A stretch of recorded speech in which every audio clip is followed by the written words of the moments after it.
The dense, emerald canopy of the Maya jungle stretches endlessly, broken only by the jagged silhouettes of pyramids clawing at the sky. Mist coils around their stone faces, drifting like restless spirits, while the distant echo of drums vibrates through the air, low and primal, as if the jungle itself were alive with anticipation. Beneath this beauty lies a darker truth, a civilization of unparalleled sophistication that understood not only the movements of stars and the secrets of time, but also the deepest, most primal fears of the human heart. The Maya did not merely worship their gods, they engineered terror as a mechanism of devotion.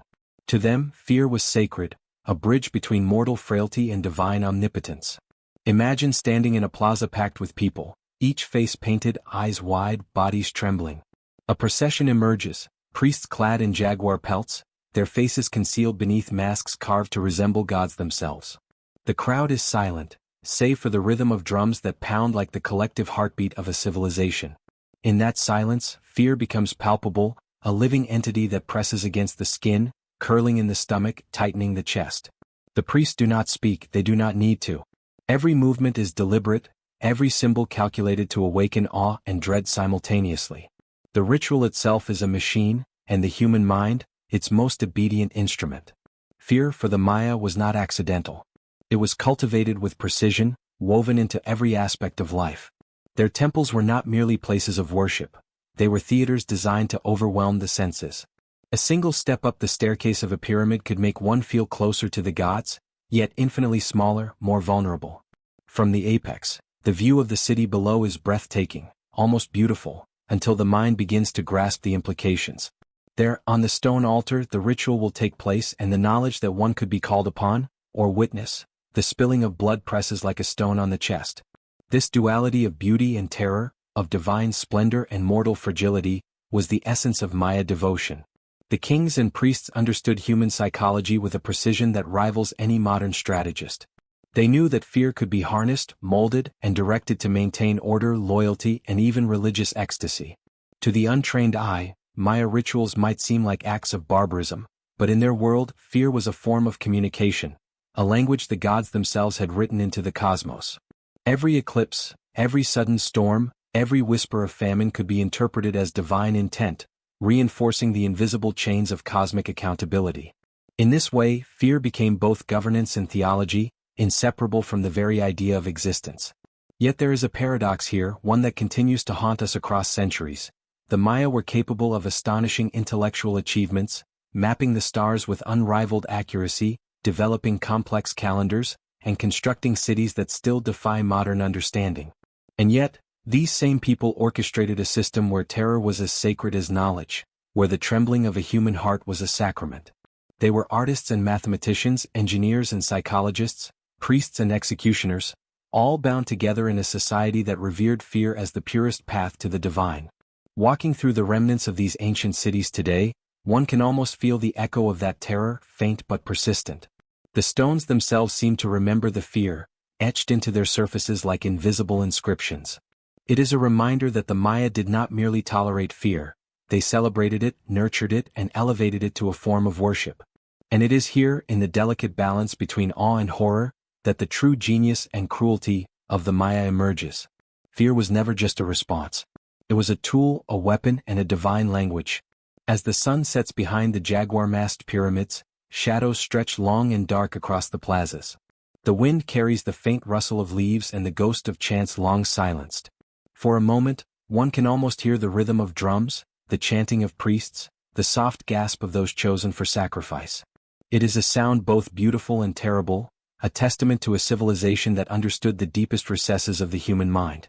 They engineered devotion not through comfort or reason, but through fear, a raw, electric, sacred fear that bound their people to gods they could neither see nor question.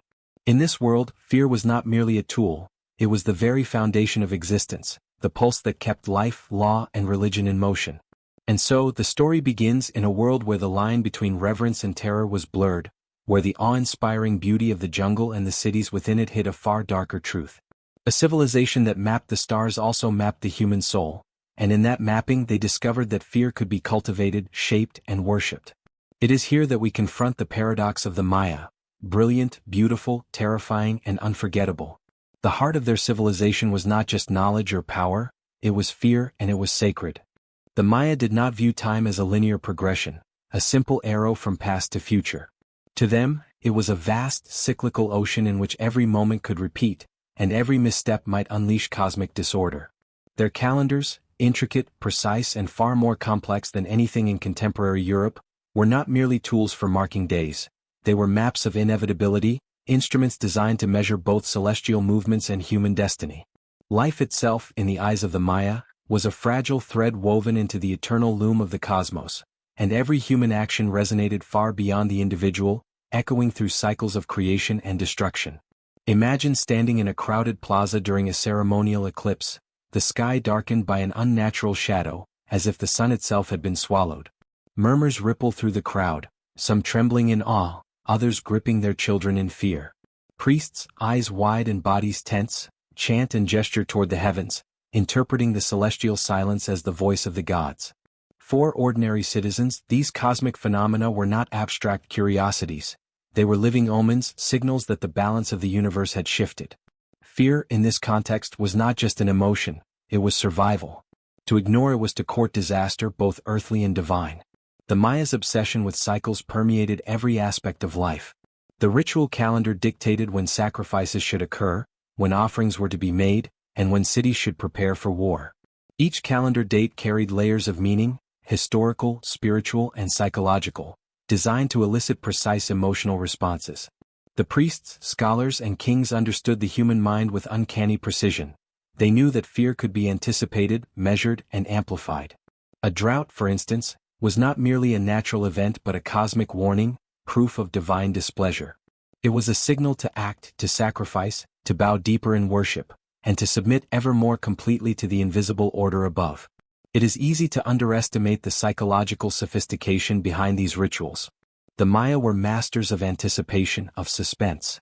By structuring ceremonies according to the cycles of the stars, they created a persistent, low-level tension that permeated daily life.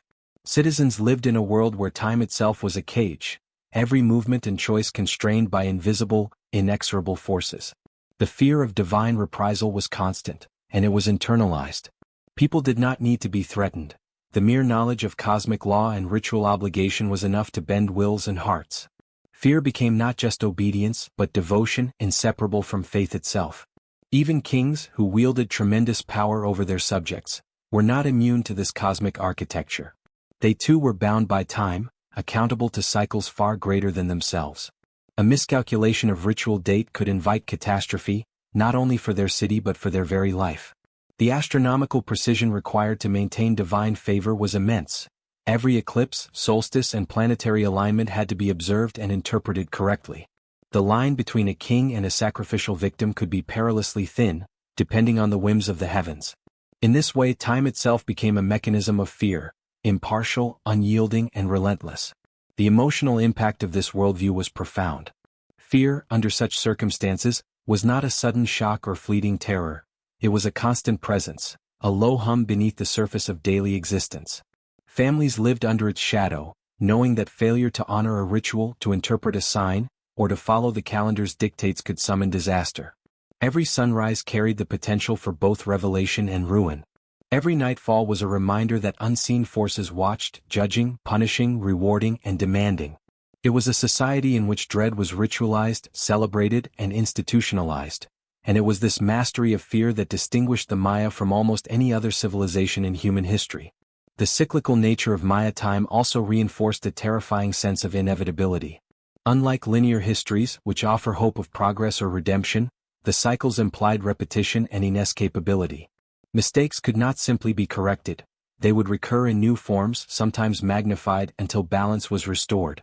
Fear was therefore both immediate and eternal, a constant reminder that humans were small, fragile, and expendable in the eyes of the universe. This was not mere superstition. It was a deliberate, calculated psychological strategy. By embedding fear into the very structure of reality, the Maya ensured devotion, compliance, and awe in equal measure. In this world, ordinary life and divine terror were inseparable. Every planting season, every battle, every birth, and every death was connected to unseen forces operating on cycles far beyond mortal comprehension. Citizens internalized this knowledge. The anticipation of divine wrath became a sacred experience. The constant awareness of cosmic order, the fear of imbalance, and the ritualized methods for appeasing the gods created a population conditioned to both respect and dread authority, both human and divine. In essence, the Maya engineered fear not only as spectacle but as lived experience, a subtle, omnipresent force shaping thought, action, and belief. By the end of this exploration, it becomes clear that fear was not incidental or accidental in Maya society. It was deliberate in its timing, its expression, and its psychological impact. The cycles of the cosmos, the rituals, the eclipses, the sacrifices, all were calibrated to produce a precise emotional and spiritual effect. Fear here was sacred, disciplined, and systematic. It was a tool to maintain order, to inspire worship, and to keep both rulers and subjects in line. In this way, the Maya transformed time itself into a weapon, a cage, and a ritual, ensuring that no one, mortal or king, could escape the omnipresent, omnipotent shadow of divine fear. The Maya did not simply construct cities, they orchestrated experiences. Every stone, every staircase, every plaza was designed to impress, overwhelm, and, above all, terrify. To the untrained eye, a pyramid rising from the jungle might seem a feat of engineering, a monument to human ambition. But to those who understood the Maya mind, it was something far more calculated. A psychological instrument, a stage set for fear, awe, and worship. These towering temples were not just places of devotion, they were theaters in which the gods themselves seemed to walk among the living, their presence amplified by architecture, shadow, and sound. Consider the Great Pyramid of Tikal. From a distance, it looms like a jaguar poised to strike, its steep steps slicing through the mist, leading upward toward the heavens. Climbing it was not merely physical exertion, it was a deliberate confrontation with mortality. With each step, the worshippers' heart raced, their breath shortened, their senses sharpened. By the time they reached the summit, they were not the same as when they began. The pyramid had already worked on them, shaping their emotions, preparing their minds for what would follow. Fear was not incidental, it was built into the very stone. The Maya also understood the power of perspective and sound. They knew that echo and resonance could manipulate human perception. In some temples, whispers could travel across plazas, amplified as if the gods themselves were speaking directly to the crowd. Drums and conch shells were used not only for rhythm but to invoke unease, each beat mirroring the tremor of a nervous heart. Imagine standing in the plaza below, feeling the vibrations of the instruments in your chest, watching a priest perform a ritual at the apex. Every sense is engaged, every instinct heightened. The city itself becomes a participant in the ritual, a silent accomplice in a symphony of fear. Shadow and light played an equally crucial role. The Maya were masters of aligning their temples with celestial events, solstices, equinoxes, and eclipses. At precise moments, sunlight would strike altars or carvings, illuminating them with a sudden, almost supernatural brilliance. Shadows stretched long and menacing, transforming familiar spaces into realms of the uncanny. In these moments, architecture and astronomy fused into a powerful psychological tool. The temples became portals, spaces where the divine and the mortal collided, and fear became both inevitable and irresistible. Every design choice was purposeful. Narrow stairways forced worshippers into single-file ascent, amplifying their vulnerability. High platforms made observers feel exposed, their smallness emphasized against the enormity of stone and sky. Temples were deliberately imposing, intimidating not only through scale but through the very angles and slopes that challenged balance and created a sense of instability. This was fear by design, a subtle, pervasive tension that prepared citizens for the rituals to come. The Maya did not rely solely on spectacle, they created an environment that primed the human mind to respond to the sacred with trembling reverence. The plazas themselves were equally powerful instruments of emotional manipulation. They were carefully positioned to provide sweeping views of processions and sacrifices, allowing crowds to witness events that combined awe, horror, and religious ecstasy. The arrangement of buildings ensured that everyone present felt both included and exposed, a participant and an observer simultaneously. This duality intensified fear and devotion, binding the community together in a collective experience of sacred terror. Fear was not just personal, it was social, communal, and ritualized. Even the carvings and iconography played into this psychological orchestration. Jaguar masks, skeletal motifs, and depictions of gods in terrifying forms adorned staircases, walls, and altars. These images were never decorative. They were communicative, a constant visual reminder of the power of the divine and the peril of defiance. Every gaze upward, Every glance at a frieze reinforced the omnipresence of gods who demanded respect, obedience, and fear. Art, architecture, and religion were inseparable in the Maya worldview, each amplifying the other, all designed to condition the mind to reverence and terror. The Maya also understood spatial hierarchy, the way proximity could influence perception. Only the elite could approach certain altars or ascend the highest pyramids. The masses remained below, craning their necks, their view obstructed, their understanding mediated by distance. This deliberate separation reinforced the power of both the priesthood and the gods. Fear was maintained by limitation. By restricting access, the Maya made the divine seem distant, omnipotent, and unknowable. The architecture communicated a subtle but powerful message. The gods are real, they are everywhere, and humans are small and fragile before them.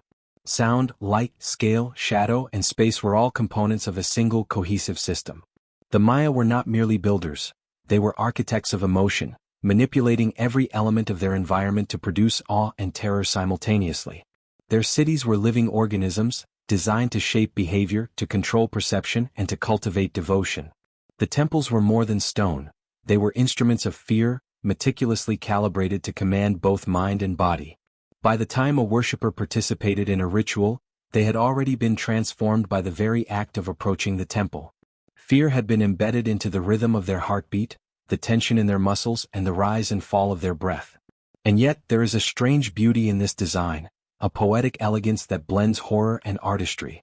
The temples rise gracefully, symmetrically, yet their forms are terrifying, monumental, and relentless. The Maya demonstrated that fear and wonder need not be mutually exclusive. In fact, they can enhance one another. The closer one comes to the divine, the greater the terror, the more profound the awe. Architecture, for the Maya, was theology made tangible, a physical manifestation of cosmic order and divine law, and a calculated instrument of psychological domination. Walking through the ruins today, it is easy to forget that these cities were once alive with sound, movement, and fear. But even in silence, the architecture speaks. Steps worn smooth by countless pilgrims, walls etched with images of gods and jaguars, platforms that once held sacrificial victims, all communicate the same message. The Maya built their world not merely for humans to inhabit, but for humans to fear. And in that fear they worshipped. In this way, stone itself became sacred, and terror became a medium through which the divine was made known. The Maya temples stand as enduring monuments to the subtle, meticulous art of fear. They remind us that fear need not be sudden or violent to be powerful. It can be engineered, layered into every interaction, every step, every glance. It can be cultivated over time, integrated into the very fabric of daily life, until it becomes inseparable from faith itself. In this, the Maya were masters of a psychological sophistication that resonates even today. Their cities were not simply inhabited. They were orchestrated, designed to evoke terror, devotion, and awe in perfect harmony. Every stone, every shadow, every echo carried the same message. The gods are watching, and fear is the path to the sacred. The plazas of Maya cities were alive with anticipation, charged with an electric tension that seemed to hum in the air. Drums beat in slow, deliberate rhythm, echoing off stone walls, while conch shells bellowed a sound that reverberated through chest and bone alike. Crowds gathered, a sea of painted faces and trembling bodies, silent except for the occasional shuffling of feet. In the distance, atop the towering pyramids, priests moved with measured precision, jaguar masks gleaming, obsidian knives glinting in the sunlight. This was no ordinary spectacle. It was the culmination of a carefully orchestrated ritual, designed to awaken the most primal emotions of every observer. Fear was the medium and sacrifice the language. The Maya understood that terror could be transformed into transcendence. Victims were not simply chosen at random. They were selected according to cosmic events, social rank, or symbolic necessity. Nobles might offer themselves voluntarily, piercing their tongues, ears, or genitals in acts of devotion, while captured warriors or slaves were prepared for more permanent, terrifying ends. The process of selection alone sent waves of anxiety through the crowd. Whispers spread like wildfire. Who will it be? Who will walk these steps knowing their fate? Even those far from the altar felt the pull of dread, as if the very air had thickened with anticipation. The procession itself was a spectacle of control and fear. Victims were led through the plazas, often painted, adorned, or clothed to represent gods or cosmic forces.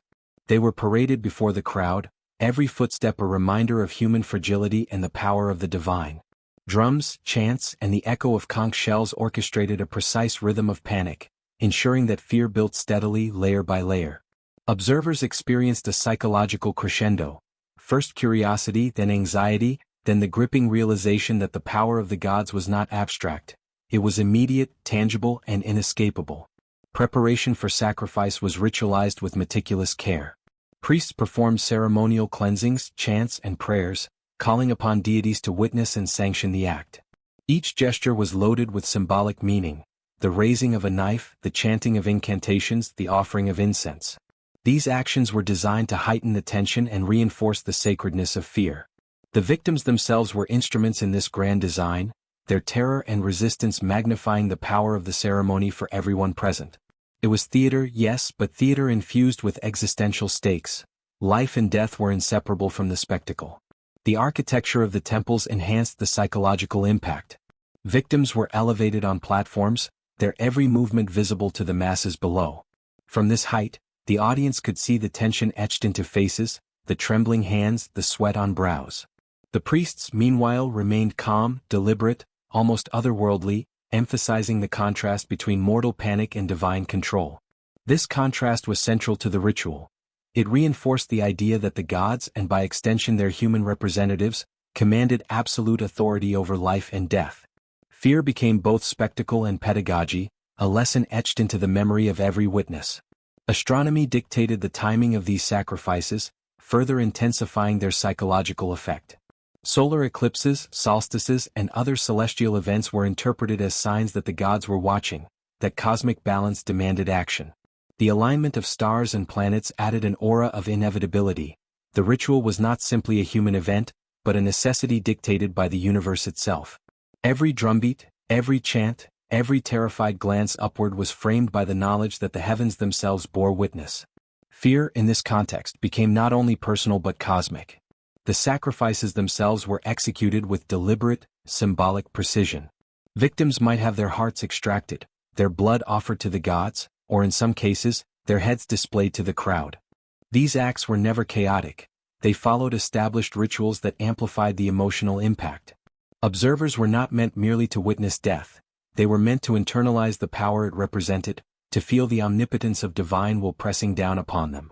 Blood was both a medium and a message, a tangible link between human mortality and cosmic authority. Yet the Maya understood that terror was most potent when combined with awe. The victims were often treated with honor, adorned, paraded, and elevated as embodiments of divine forces. This paradox that suffering could be sacred, that death could be both horrifying and revered, created a psychological tension that gripped both participants and spectators. The mind struggled to reconcile horror with reverence, fear with ecstasy. In this way, the ritual became more than punishment or offering. It became a conduit for collective experience, binding the community together through shared emotion and sacred terror. The audience's role in these spectacles was crucial. Their fear was as much a part of the ritual as the victim's suffering.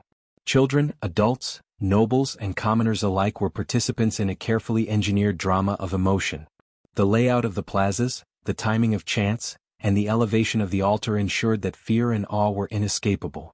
Each person was both observer and participant, their senses manipulated, their minds engaged, their hearts racing. Through this orchestrated terror, the Maya maintained not just religious devotion, but social cohesion and obedience. Fear was a tool of governance as much as it was a tool of worship. Psychologically, these ceremonies were extraordinary. The crowd's anxiety escalated gradually, building in intensity as the ritual progressed, reaching a climax at the moment of the sacrifice. This crescendo mirrored the human response to extreme stress, ensuring maximum impact. Observers left the plazas transformed, their minds imprinted with the omnipotence of the divine, their memories etched with the vivid horror and sanctity of what they had witnessed. Fear had been engineered, sculpted, and delivered with precision, achieving a blend of terror, awe, and reverence that few civilizations have matched. The Maya also leveraged communal empathy in these rituals. Witnessing someone else's suffering elicited profound psychological responses: vicarious fear, sorrow, and awe. The collective consciousness of the crowd became an instrument, amplifying the emotional resonance of the sacrifice. This shared terror reinforced social hierarchy, religious belief, and cosmic understanding, creating a culture in which fear and devotion were inseparable. The spectacle was not merely for the sake of the gods. It was a societal mechanism, conditioning minds to respect authority and internalize the sacredness of dread. Ultimately, these sacrifices were a theater of existential truth. Life was fragile, death was inevitable, and the gods were both beautiful and terrible. The Maya did not merely perform rituals. They engineered experiences that manipulated perception, emotion, and belief. Every element, sound, sight, timing, space, and symbolism, was orchestrated to heighten fear, awe, and devotion.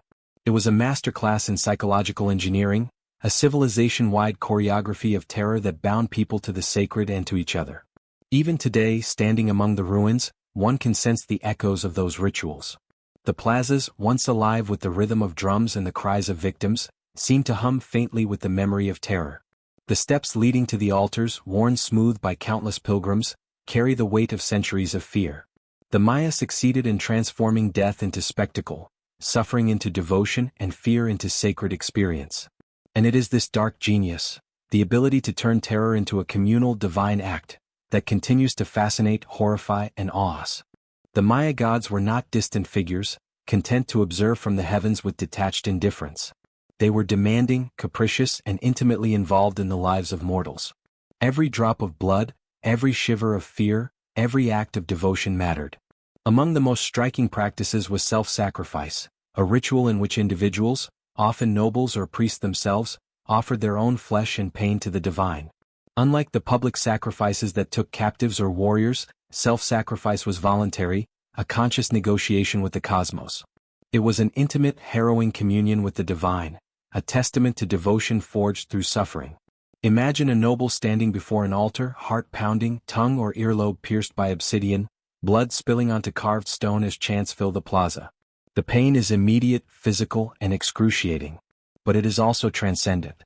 In that pain, the individual achieves communion with gods like Chak, the rain deity who controlled life-giving water, or Kukulkan, the feathered serpent whose movements mirrored the stars. The Maya believed that suffering purified the soul and created a conduit for divine energy. Fear and pain were not obstacles, they were the instruments through which mortals reached the sacred. These acts of self-mutilation were far from random. They followed strict ritual protocols, aligned with the cycles of the moon, the sun, and other celestial events. The timing mattered as much as the act itself. Piercing the tongue, drawing blood from the penis, or performing scarification was not merely physical torment, it was a language, a means of communicating with forces beyond comprehension. Pain became prayer, suffering became worship, and fear became the bridge between the human and the divine. Each wound was a symbol, each drop of blood a syllable in the language of the cosmos. The rituals were meticulously choreographed, often performed in private sanctuaries or atop sacred pyramids, but their impact extended far beyond the individual. The knowledge that rulers and priests themselves engaged in self-sacrifice reinforced their authority. If those in power were willing to endure pain for the gods, then fear, obedience, and devotion were validated for the populace. The elite became exemplars of the sacred human capacity to endure terror, transforming personal agony into societal control. In this way, self-sacrifice functioned both as personal piety and as psychological reinforcement of the social order. Pain in these contexts was not gratuitous. The Maya understood the human body and mind, knowing that fear and anticipation amplified the perception of suffering. Rituals often began with psychological preparation.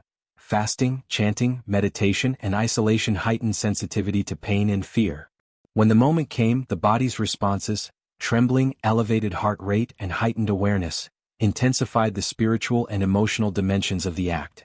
The experience was as much about the internal transformation of the individual as it was about the external offering to the gods. Fear and suffering became instruments of transcendence. The gods themselves were depicted as beings who endured suffering. Myths often featured deities undergoing trials, enduring pain, and even facing death to maintain cosmic balance. The hero twins, for example, descended into the underworld, facing unimaginable horrors, only to return victorious. These narratives reinforced the cultural understanding that pain was sacred, that terror was not to be avoided but embraced as a path to power and connection. By voluntarily enduring suffering, the Maya mirrored divine acts, stepping into the mythic narrative and participating directly in the maintenance of cosmic order. Self-sacrifice also had a deeply personal and communal aspect. By offering their own pain, nobles and priests demonstrated mastery over fear itself. They became living symbols of devotion, embodying the principles of courage, submission, and spiritual discipline. The sight or knowledge of these acts instilled awe and reverence in the community. Ordinary citizens could scarcely comprehend the physical and psychological extremes endured by those in power, yet witnessing or hearing of these acts reinforced the omnipotence of the gods and the necessity of obedience. Fear became admiration, terror became sacred respect. The rituals also incorporated symbolic tools and imagery to heighten the psychological impact. Obsidian blades, feathers, jade, and ceremonial bloodletting instruments were meticulously chosen for their spiritual resonance. The acts were performed atop stone altars, often carved with jaguar motifs or skeletal figures that reminded participants of mortality and divine power. The architecture, iconography, and ritual implements worked in concert to amplify the perception of danger, the immediacy of mortality, and the omnipresence of the divine. Every element was designed to ensure that fear and devotion were inseparable. What is perhaps most remarkable is the psychological sophistication underlying these practices. The Maya did not rely solely on spectacle, they engineered internal experience. Anticipation, expectation, and ritualized suffering combined to create an altered state of consciousness. Pain heightened awareness, fear sharpened perception, and blood became a medium for both spiritual and psychological transformation. The individual's terror was not incidental, it was essential. In embracing suffering, the Maya experienced both mortality and transcendence, vulnerability and divine connection, terror and sacred ecstasy. Even the smallest acts could carry immense symbolic weight. Piercing a tongue or drawing a few drops of blood was not trivial, it was a tangible communication with forces beyond human comprehension. Every act of self-sacrifice, no matter how minor, was meticulously recorded, observed, and interpreted. Pain and fear became a medium of divine dialogue, a way for mortals to assert devotion, prove courage, and maintain cosmic balance. The psychological impact extended to all who witnessed or learned of these acts, creating a culture in which fear was both personal and communal, intimate and public. Ultimately, the Maya transformed fear and suffering into tools of devotion, discipline, and transcendence. Pain was never random, it was sacred. Fear was never incidental, it was cultivated. In these acts, the individual confronted mortality, confronted the divine, and emerged spiritually transformed. The gods demanded not just obedience, but the offering of one's own physical and emotional limits. By enduring suffering, the Maya believed they participated in a higher order, bridging the mortal and the divine, the fragile and the eternal. Walking through the remnants of these sacred sites today, it is still possible to feel the echoes of that ritualized terror. The steps of pyramids, the carved altars, and the ceremonial implements speak of a civilization that understood the power of fear, the sanctity of pain, and the psychological resonance of sacrifice.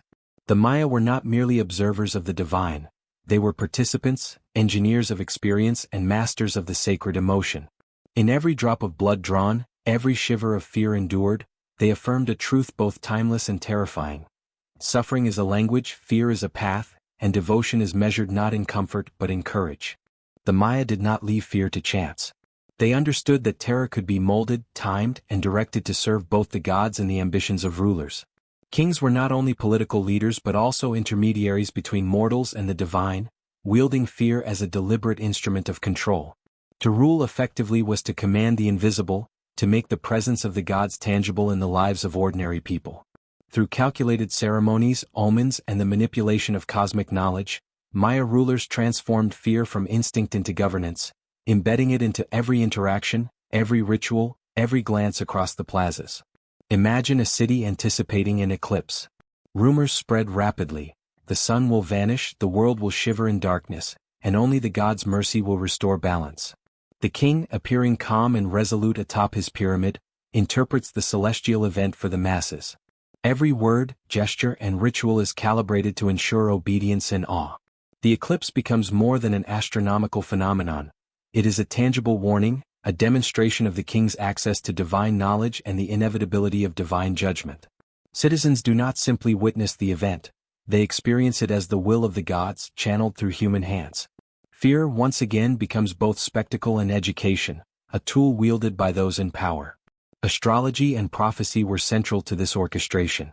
The Maya meticulously tracked the movements of stars, planets, and the sun, understanding that cosmic events could be interpreted as omens. Priests and rulers exploited these natural phenomena to assert authority, framing everyday life within a cosmic narrative of reward and punishment. A drought was no longer just environmental misfortune, it became divine displeasure. A sudden flood was proof of celestial judgment. By connecting the natural and supernatural in this way, Maya rulers ensured that fear remained omnipresent, subtle yet unrelenting. The population internalized the belief that divine forces were not abstract. They were immediate, omnipotent, and mediated by the king. Rulers also used fear strategically in warfare. Victorious kings would parade captured enemies before their cities, emphasizing the consequences of defiance.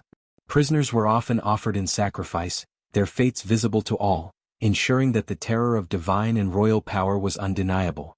This public display was not mere punishment, it was a psychological demonstration, a warning encoded into the minds of every witness.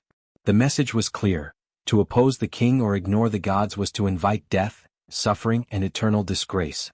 Fear became inseparable from loyalty, obedience, and reverence. Even social hierarchy was enforced through engineered dread. Ordinary citizens witnessed ceremonies and sacrifices that demonstrated the consequences of transgression. Nobles endured self-inflicted pain and elaborate rituals that reinforced their connection to the divine, subtly reminding the populace that power and piety were intertwined. By observing these acts, the masses learned that fear was both sacred and politically useful, a currency that governed behavior as much as faith. It was a system that elevated rulers, disciplined citizens, and maintained social cohesion through emotion rather than coercion alone. The psychological sophistication of this system cannot be overstated. Maya rulers and priests understood that fear was most effective when combined with unpredictability and spectacle. Timing, symbolism, and setting were all critical. An eclipse, a storm, or a ceremonial dance could all serve as triggers, each carefully staged to evoke awe and terror simultaneously.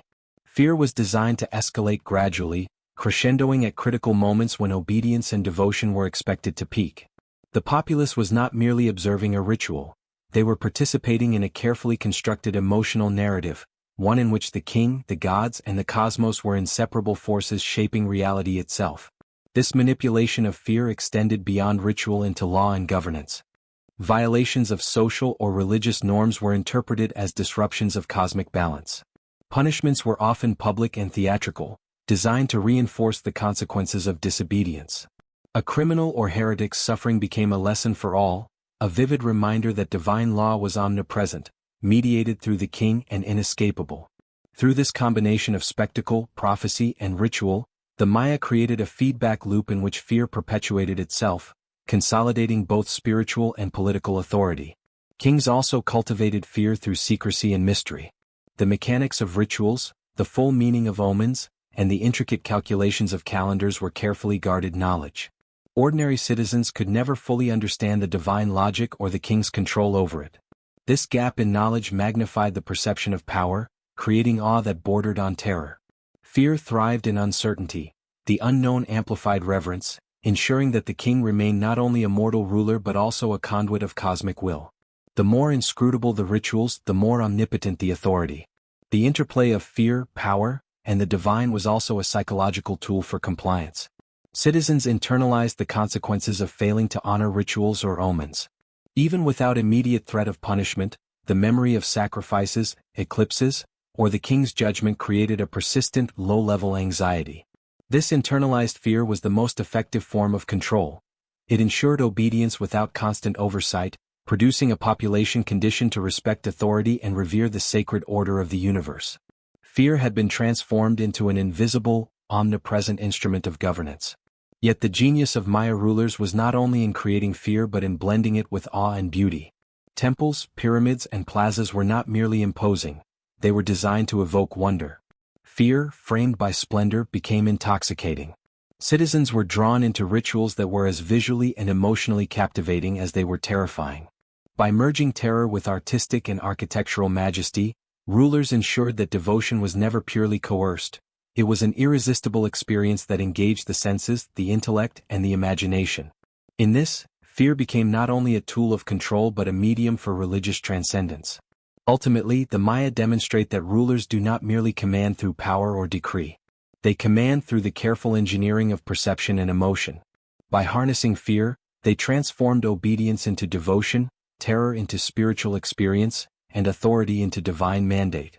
The king, in concert with the priests, became both mortal ruler and living channel of the cosmos. Every ritual, every sacrifice, every interpretation of omens was calibrated to maintain this delicate balance, ensuring that fear remained a constant, guiding and unifying force throughout the city. Even today, the ruins of these great cities resonate with the psychological genius of the Maya. Pyramids, plazas, and altars are silent witnesses to a civilization that understood fear not as chaos, but as a disciplined, deliberate, and sacred tool. The careful orchestration of ritual, timing, spectacle, and cosmic interpretation ensured that rulers maintained authority while honoring the gods, weaving fear and devotion into a single, inescapable fabric.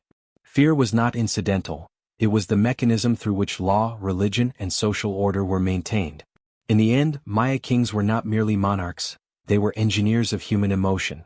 They transformed terror into obedience, celestial events into instruments of power, and divine presence into a palpable force that permeated the city. By weaponizing fear with precision, they ruled not just bodies but minds and souls. And it is this mastery of psychological control, as much as military might or architectural genius, that defines the dark brilliance of Maya civilization. Fear, meticulously cultivated, became the foundation of power, devotion, and cosmic order. In the corridors of power, death was never merely an end, it was a tool, a spectacle, and, above all, a form of psychological control. For the Roman emperors, especially the notorious figures like Nero and Caligula, mercy and cruelty were intertwined, two sides of the same coin, each wielded with deliberate intent. Slaves were not just threatened with death, they were forced to engage with it as a living, breathing presence. It hovered in every glance, in every command, and in every carefully orchestrated scenario designed to manipulate and terrify. The emperor's ability to grant or withhold life at whim transformed mortality into a weapon, turning both fear and hope into instruments of control. Nero, infamous for his theatrical excesses, often blurred the line between execution and performance. Historical accounts describe slaves being subjected to prolonged anticipation of death, sometimes for days as the emperor toyed with their minds.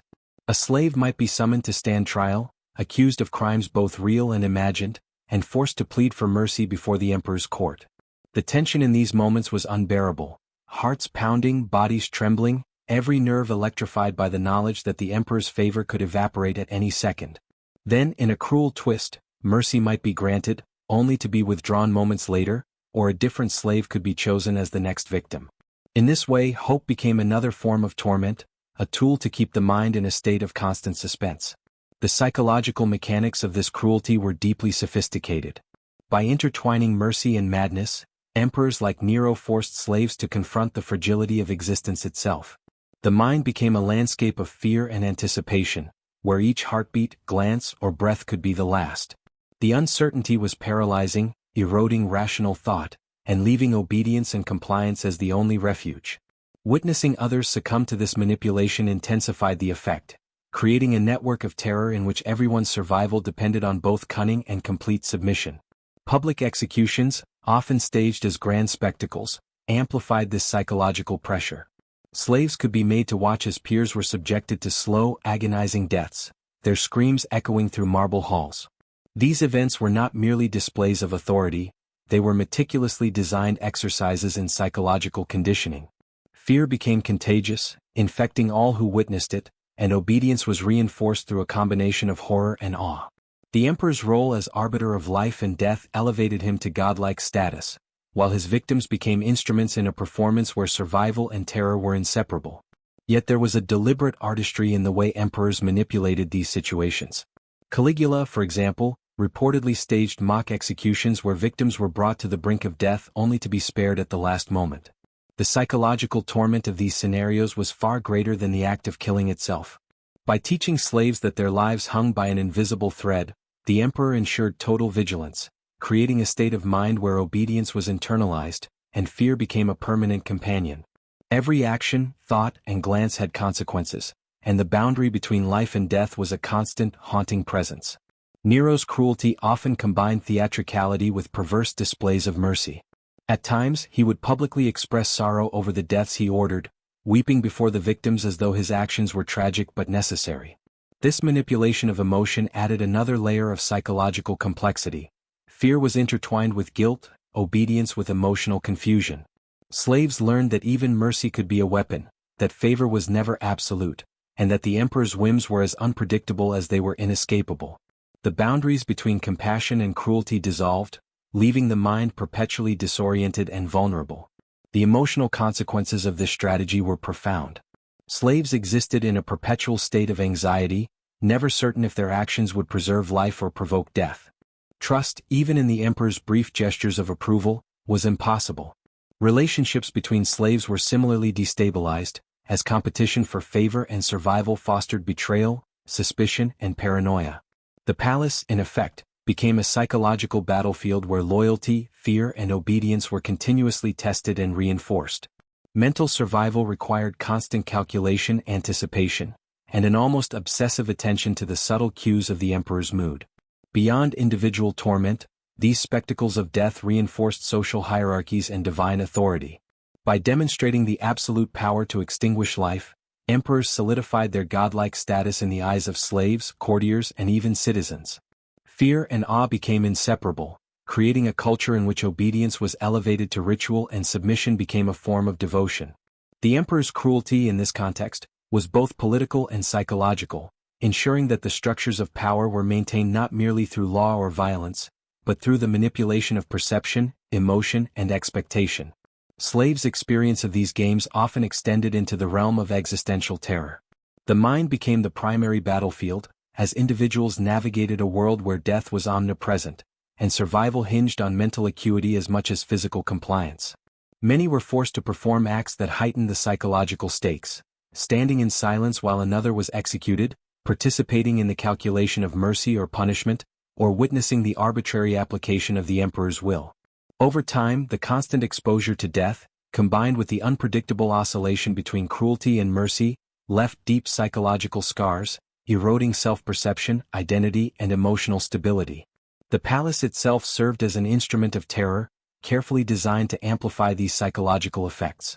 Marble floors, echoing corridors, and expansive halls allowed sound to travel, ensuring that the screams, pleas, and cries of the condemned reverberated through the space. Light and shadow were manipulated to create dramatic effects, enhancing the spectacle of both mercy and punishment. The environment became a participant in the emperor's mind games, reinforcing fear, anticipation, and awe. The physical space was thus inseparable from the psychological torment, turning architecture into a medium of control. At the heart of these spectacles was the manipulation of expectation. Slaves and courtiers alike learned that survival depended not on predictability, merit, or talent, but on the ability to anticipate and navigate the emperor's whims. Even the promise of mercy could be weaponized, producing heightened anxiety and heightened compliance. In this way, death, and the threat of it, was transformed into a continuous psychological instrument, ensuring that obedience and fear were fully internalized. The mind became a captive, performing rituals of anticipation and compliance long before any physical action was demanded. Ultimately, the emperor's treatment of life and death reveals the terrifying sophistication of their cruelty.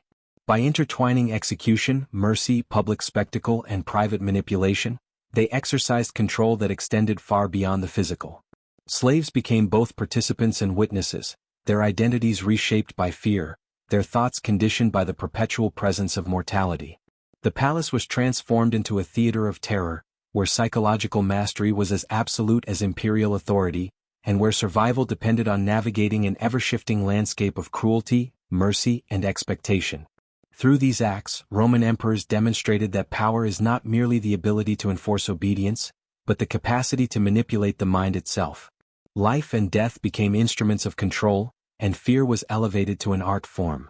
In the shadow of this manipulation, the slave's experience was both intensely personal and devastatingly public, a constant reminder that under absolute power, mercy is not kindness, cruelty is not mere impulse, and existence itself is a weapon wielded by those who see themselves as gods. The Maya civilization, with its towering pyramids and ritualized sacrifices, demonstrates humanity's extraordinary ability to transform fear into a tool, a medium, and even a sacred experience. For centuries, fear was meticulously engineered through architecture, ritual, and cosmic alignment, binding citizens to both rulers and gods.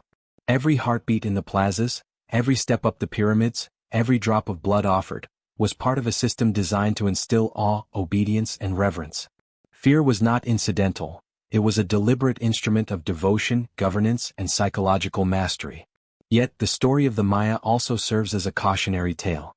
Even the most sophisticated systems of terror are fragile.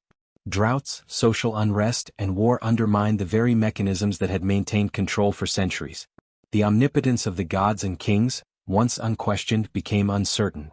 Fear, once sacred and unifying, transformed into despair and vulnerability.